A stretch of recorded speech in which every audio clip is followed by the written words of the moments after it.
Greetings to you viewers from across the globe. You're welcome to the show Viewpoints. I do believe you're having a marvelous Monday. I'm your host, Odiawa AI for Veegil Media. You'll do well to subscribe to our YouTube channel and follow us across various social media platforms. And don't forget to download the app on the Google Play Store and the Apple App Store. Now, as the month of November draws closer, people are gathering up, there's momentum rising or getting heightened as the Yuletide season approaches. Now, it's a case of today's show, which we'll be talking about digital dictatorship.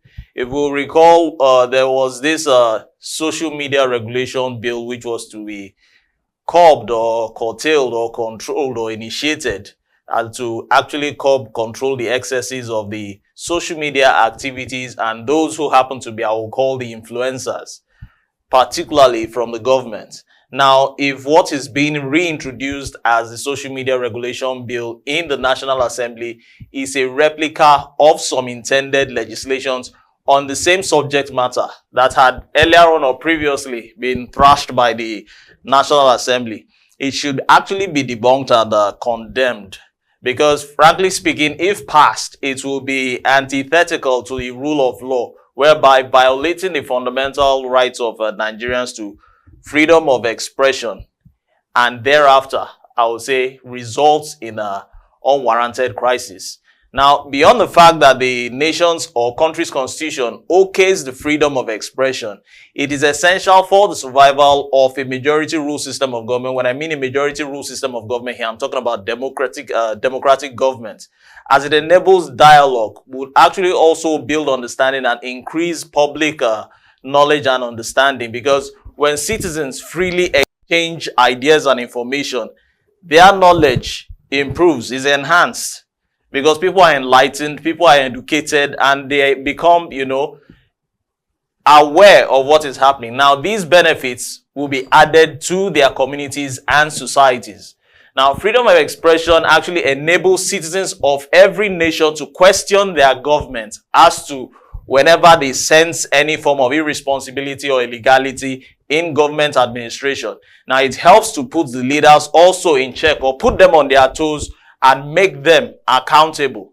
Now, it is unacceptable to restrict the freedom of people to communicate their opinions and ideas and share information in a nation where governments cannot practically ensure security of lives and property, which is evident all over the country, as well as also the well-being of its citizens, which is actually to cater for. And it appears to be lapsing in such regard. Now, as embedded in the Constitution, which is, of course, to be the primary purpose of government, where there is a epileptic power supply, pensioners are actually going through the mill due to unpaid entitlements after serving the government, where most of the roads are in a deplorable state or deplorable conditions. You also have endemic joblessness ruling the day and inconducive business climates, seemingly, intractable debasement. Now, when I mean debasement here, I'm talking about corruption in high places, where a cluster of the citizenry share the national wealth, or they call it the national cake. Even though it's everyone's father's land, some people are not even entitled to their fatherly rights amongst themselves, while the majority actually languish in abject destitution. Frankly speaking, it's quite unfair, because rather than seek to gag people, particularly the critics who stand up, the government should actually take full advantage of the opportunities made available by the social media to build sincere relationships with the citizens, popularize and seek support for its policies, programs, and also inject more transparency in governments. Apparently, there's no transparency injected in any government of the day, depending on the 4-year administration or 8-year administration, whether 1 or 2 tenures. Now, recently, the Socio-Economic Rights and Accountability Project Group, SERAP, alerted Nigerians to the reintroduction of a social media regulation bill in the National Assembly, which it said seemed to be a replica of the version of the Protection from the Internet Falsehood and Manipulation Bill of 2019, which was some years back. Now, that sought to empower the authorities to unilaterally, with one voice, order the shutdown of the internet, which is it's not possible. Before the internet will even make its way journeying into the country, it took a lot of years. Now, this was actually rejected by the legislators as at 2019. Now, a similar bill also to regulate the social media bill that was considered by the National Assembly as at 2015 had also failed to pass into law after public outcry. Now, SERAP has warned that if the 2023 bill, which has reportedly passed the first reading stage, before any law comes into being, it will have to pass through a first reading, a second reading, and also different other stages before it is approved. Now, if it passes the first reading, it's the same as the 2019 bill, and it comes into law, it would actually enforce disappropriate penalties on Nigerians solely for exercising their rights. It will unduly also restrict people's rights to freedom of expression, as opposed to what should be in any democratic setting. Now, most importantly, SERAP has urged President of the Senate, Godswill Akpabio, Tajuddin Abbas, who happens to currently be the Speaker of the Green Chamber, the House of Representatives, to reject the bill and the administration of President Bola Ahmed Tinubu to actually drop the ongoing efforts to mount pressure on social media companies to unduly restrict these fundamental human rights. Because you can't say you're practicing a system of government where there's freedom of speech and expression, and you now want to deliberately curtail or curb what freedom of speech should be. You actually want to dictate what freedom of speech should be. Now, before SERAP raised the alarm, the NBC, the National Broadcasting Commission, had reportedly described the social media they actually described social media as one of Nigeria's major problems, addressing the social media as a monster. If we will recall a previous episode I titled Taming the Monster, it's a follow-up to the previous episode. Now, raising the fear that was being reintroduced may not be different from what was previously rejected.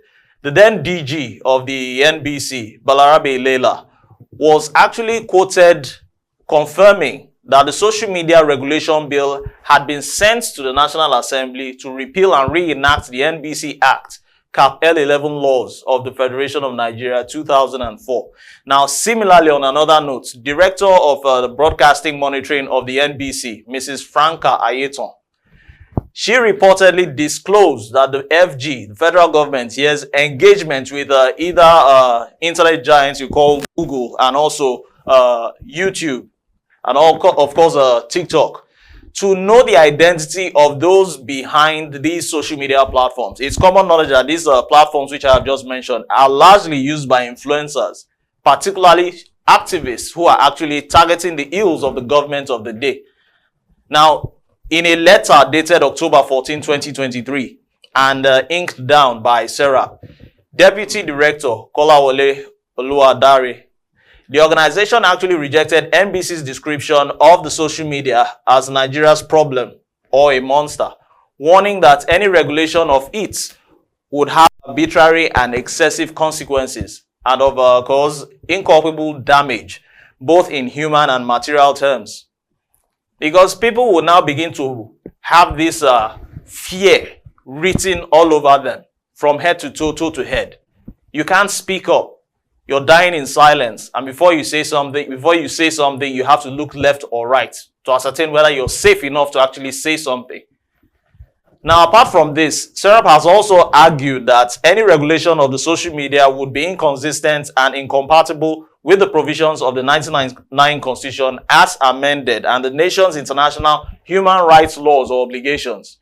The group enlightened Nigerians to a fact that under international law, all restrictions on the operations of social media companies and other intermediaries must comply with the requirements of legitimacy, privacy, necessity, and active participation. This is what actually international law stipulates. Well, truth be told, social media, from my own perspective, provides numerous advantages to expand the political, economic, and civic space, facilitating public discourse and increasing access to information for citizens who are not equipped with informations that should matter. Now, as information and communication technology grows globally, many citizens have actually begun to use social media and various online platforms as a medium for active participation in whatever means necessary or via whatever means necessary. Now, through these activities, they shed light on the poor performance of the authorities that be or matter, thereby enhancing accountability in governance. Governments often complains about the use of social media. Now, when I mean government here, I'm not restricting it to Nigeria here alone. I'm talking about governments at large in different countries. They often complain about the use of social media for some unacceptable activities such as disseminating of fake news and character defamation, which is quite the order of the day. Hence, the need to verify the news you actually need to discharge or disburse out there.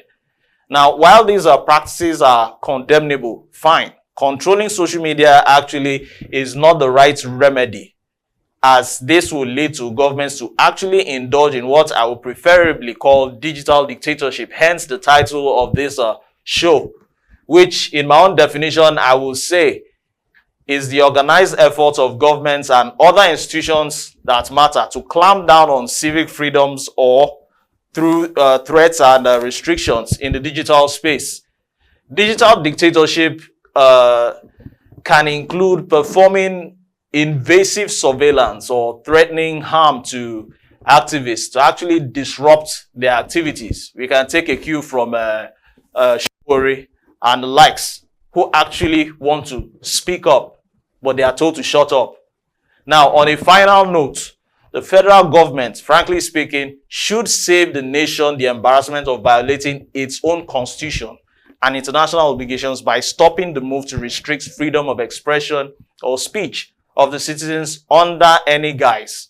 It is not expected that the people will keep mum with the myriad of difficulties or challenges confronting the country as we speak, which is evident before the blind, as Obayabon used to say years ago in the Red Chamber. They need to speak out with a view or opinion to draw attention to their plights, which is of utmost necessity. The bill on its own part could lead to deterioration of human rights situation in the nation and carry major political or economic costs for all sectors, as well as exacerbate social and economic inequalities. That is all I will have to say concerning digital dictatorship.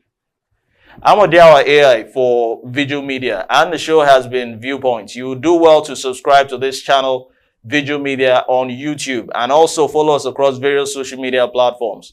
Don't forget to download the app like I always request on the Google Play Store and the Apple App Store. Thanks for watching.